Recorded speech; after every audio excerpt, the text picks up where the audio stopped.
एक बार चीन के एक हिस्से में एक बहुत बड़ा मठ था जहां लगभग 500 भिक्षु रहते थे। वो सभी अपने गुरु के मार्गदर्शन में खुद को जानने का अभ्यास कर रहे थे। एक दिन एक लड़का उस मठ में शिष्य बनने के लिए आया। उसने मास्टर से कहा, मास्टर, मैं खुद को जानना चाहता हूं।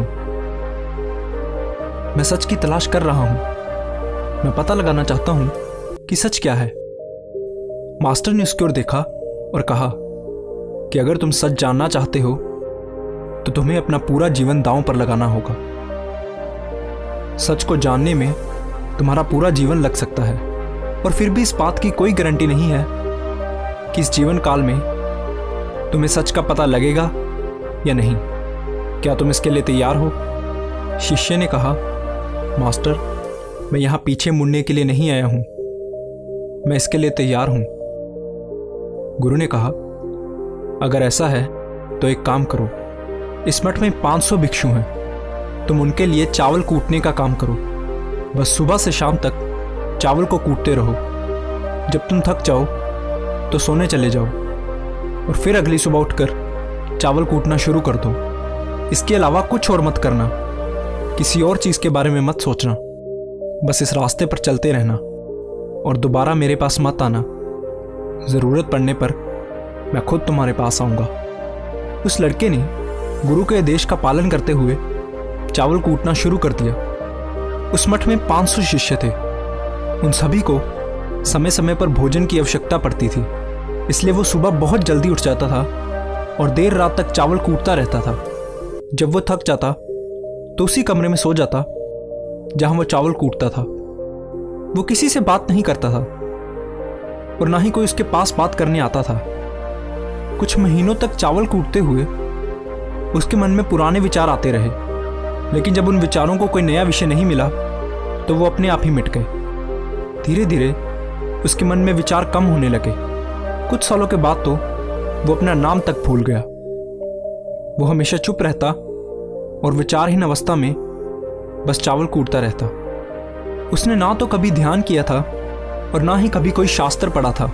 मठ के बाकी शिष्य उसे मूर्ख समझते थे। ऐसा करते हुए 12 साल बीत गए।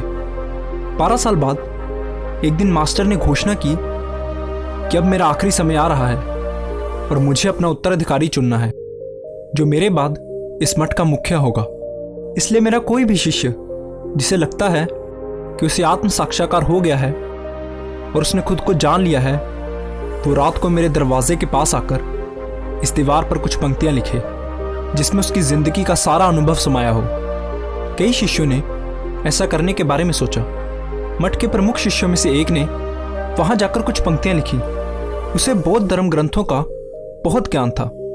सभी शिष्यों को लगता था कि वो इस मठ का उत्तराधिकारी बन सकता है। उसने लिखा था कि मन एक दर्पण की तरह है जिस पर विचारों और इच्छाओं की धूल जमा हो जाती है। इस धूल को हटाने के लिए ही ध्यान है। जिसकी धूल हट जाती है और मन का दर्पण साफ हो जाता है, वो मोक्ष को प्राप्त कर लेता है। अगली सुबह जब मास्टर उठे और उन्होंने इन पंक्तियों को देखा तो उन्हें बहुत गुस्सा आया और उन्होंने कहा कि किस बेवकूफ ने यह सब कचरा मेरी दीवार पर लिखा है। वो शिष्य जिसने ये लिखा था वो चुप रहा। हालांकि उसने जो पंक्तियां लिखी थी वो ज्ञान से भरी थी, लेकिन ये सब किताबी ज्ञान था। वो शिष्य बहुत चालाक था। उसने पंक्तियां लिखी लेकिन नीचे अपने हस्ताक्षर नहीं किए, क्योंकि वो स्वयं इसके बारे में निश्चित नहीं था कि ये सही है या नहीं। क्योंकि उसे आत्म साक्षात्कार नहीं हुआ था, गुरु ने इन पंक्तियों को पूरी तरह से खारिज कर दिया। ये देखकर सभी हैरान रह गए। ये घटना पूरे मठ में चर्चा का विषय बन गई। इस विषय पर बात करते हुए 2 शिष्य उस शिष्य के पास से गुजरे जो 12 साल पहले यहाँ आया था और दिन रात बस चावल कूटता रहता था। दोनों की चर्चा सुनकर वो धीरे से हंस पड़ा। दोनों शिष्यों ने उससे पूछा कि तुम क्यों हंस रहे हो? उन दोनों की नज़र में ये चावल कूटने वाला बहुत ही तुच्छ भिक्षु था। किसी ने भी उसे ना तो कभी ध्यान करते देखा था और ना ही कभी कोई शास्त्र पढ़ते। हर कोई उसे मूर्ख समझता था जो बस चावल कूटना ही जानता था। उस मठ में बहुत बड़े बड़े विद्वान थे लेकिन उस चावल कूटने वाले को किसी से कोई मतलब नहीं था, इसलिए वो दोनों शिष्य उसे मुस्कुराता हुआ देखकर चकित रह गए। उन्होंने फिर उससे पूछा कि तुम क्यों हंसे? उसने जवाब दिया, मैं इसलिए हंसा क्योंकि मास्टर सही बोल रहे हैं, ये सभी पंक्तियां कचरा हैं, इन पंक्तियों का कोई मूल्य नहीं है। वो दोनों शिष्य चौंक गए।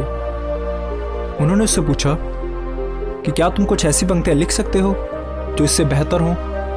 चावल पीसने वाले ने जवाब दिया, नहीं, क्योंकि मैं अनपढ़ हूं, लेकिन हाँ, मैं कुछ पंक्तियां कह सकता हूं, और अगर तुम उन पंक्तियों को लिख सकते हो तो मैं तुम्हारे साथ जाने के लिए तैयार हूं। उन दोनों शिष्यों ने कहा, ठीक है। वो मास्टर के कमरे के पास गए और चावल कूटने वाले ने कुछ पंक्तियां बोली और दूसरे शिष्य ने उसे दीवार पर लिख दिया और उन पंक्तियों के नीचे लिख दिया, चावल कूटने वाला।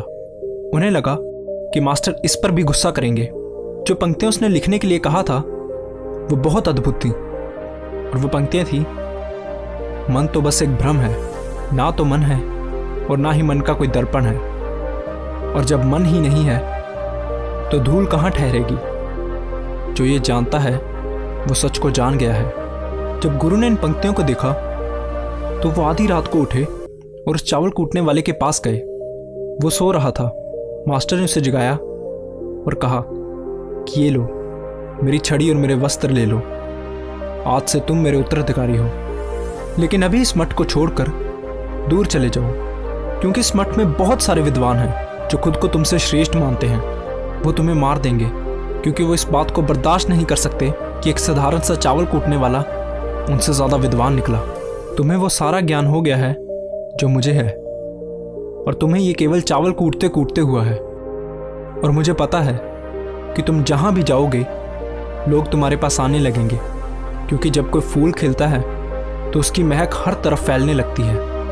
उसने अपने गुरु के पैर छुए और रात को ही वहाँ से चला गया।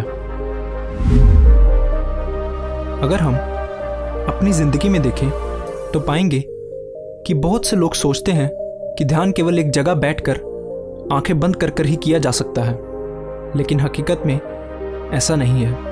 ध्यान तो चलते चलते भी किया जा सकता है, या अपना कुछ काम करते हुए भी ध्यान किया जा सकता है।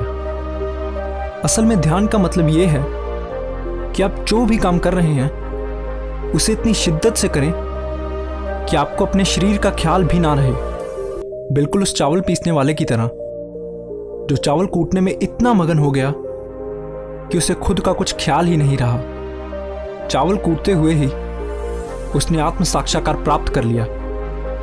इसी तरह ज़ेन का अर्थ है हर समय वर्तमान में रहना और कुछ नहीं सोचना, क्योंकि मन तब तक ही है जब तक विचार है। जब विचार नहीं रहेंगे तो मन भी गायब हो जाएगा, और जब मन ही नहीं रहेगा तभी केवल तुम अपने आप को अच्छे से जान पाओगे।